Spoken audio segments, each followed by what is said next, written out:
7월 8일 월요일 아침 묵상입니다. 안녕하세요. 주님만 높이는 오디너리 교회 신종모 목사입니다. 먼저 어제 주일은 성도님들의 기도 덕분에 이전 감사 예배를 드릴 수 있었습니다.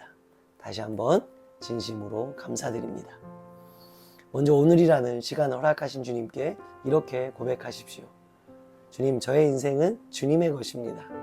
저의 시간도 건강도 물질도 주님의 것입니다.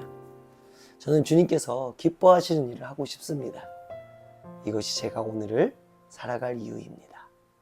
아멘. 오늘 말씀은 창세기 50장 1절에서 3절 말씀입니다.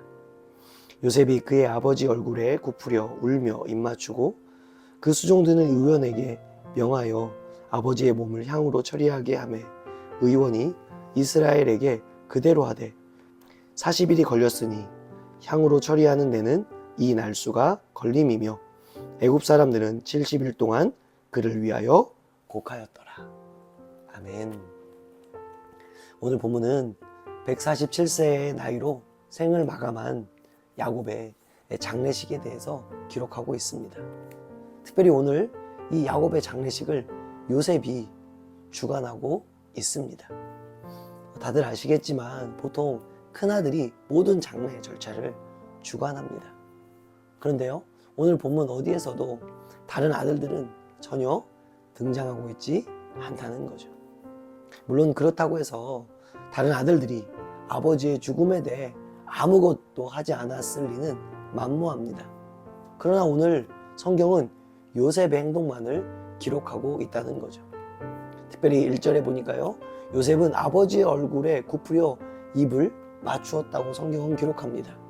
여러분, 이것은요, 아버지의 죽음이 너무 슬퍼서 아버지를 안고 흔드는 행위를 설명하고 있다고 원문은 기록하고 있습니다. 개인적으로 저에게 있어서 가장 가까운 사람을 하나님 품으로 보낸 분이 계셨는데 그분이 바로 저의 친할머니십니다. 엄마 없는 저를 평생 동안 지지해주고 사랑해주신 할머니를 보내는 날, 새벽 예배 후 개인 기도를 하고 집에 가기 위해 앞에 놓았던 성경책과 핸드폰을 들었을 때 아버지와 아내에게 부재중 전화가 여러 통 찍혀 있는 것을 발견하고 그때 직감적으로 할머니가 돌아가셨다고 느꼈습니다. 그렇게 할머니가 있는 요양원으로 달려갔을 때 온화한 미소로 하나님의 부르심을 받은 할머니의 얼굴을 만지면서 할머니 참 곱다, 주무시다가 평안히 돌아가셔서 할머니 좋겠다 이야기했던 기억이 납니다. 실제로 저희 할머니가 늘 기도했던 제목이 주무시듯 하나님의 부르심을 받는 것이었는데 정말 기도하신 대로 그렇게 부름을 받았기 때문입니다. 여러분, 오늘 사랑하는 아버지를 보내는 요셉의 마음을 생각해 봅시다. 조금만 더 사셨더라면 더 호강시켜 드릴 수 있었을 텐데, 더 좋은 날 보실 수 있었을 텐데 하며 다른 형제들보다 더 안타깝게 여기고 그리고 더 슬퍼하지 않았을까요? 왜냐하면 우리가 아시는 것처럼 요셉은 형들이 노예로 팔아버리고 그래서 아버지와 함께 지내지 못한 날이 십수년이 있었기 때문에 더 가슴 아픈 거예요. 그래서 오늘 요셉은요, 자신의 주치의에게 아버지의 시신을 처리해 줄 것을 부탁하죠. 짐작컨대 당시 요셉의 주치의라면 애굽에서 최고의 의사였을 것입니다. 그렇게 아버지가 돌아가셨음에도 불구하고 끝까지 최선을 다하는 오늘 요셉을 보게 되는 거예요. 그러다가 문득 탕자가 생각이 났습니다.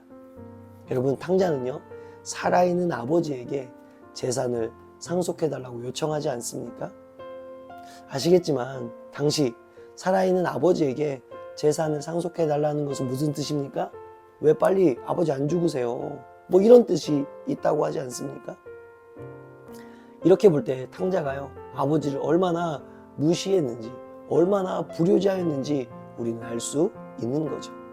그저 아버지를 돈으로밖에 보지 않았던 탕자. 그런데 오늘 요셉은요, 아버지를 애굽으로 모시면서부터 지금 아버지가 돌아가시기까지 얼마나 극진히 섬겼는지 우리가 말씀을 통해서 지금까지 살펴보지 않았습니까?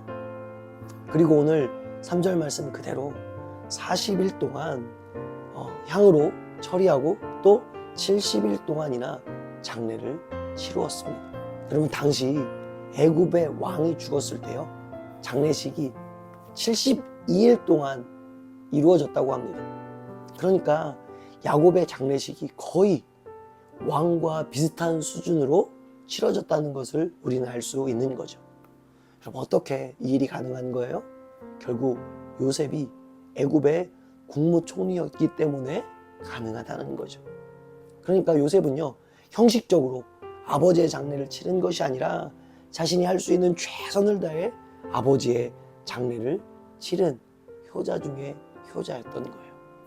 여러분, 그럼에도 불구하고 오늘 우리가 기억해야 할 것은요, 부모님이 돌아가셨을 때 아주 아름답게 거창하게 장례식을 치르는 것도 중요할 수 있지만 더 중요한 것은 오늘 부모님이 살아계시는 지금 부모님에게 효도하는 것이 훨씬 더 중요하다는 거예요. 그래서 오늘 살아계신 부모님에게 전화 한 통, 문자 하나 보내는 건 어떨까요? 좋은 하루 되세요.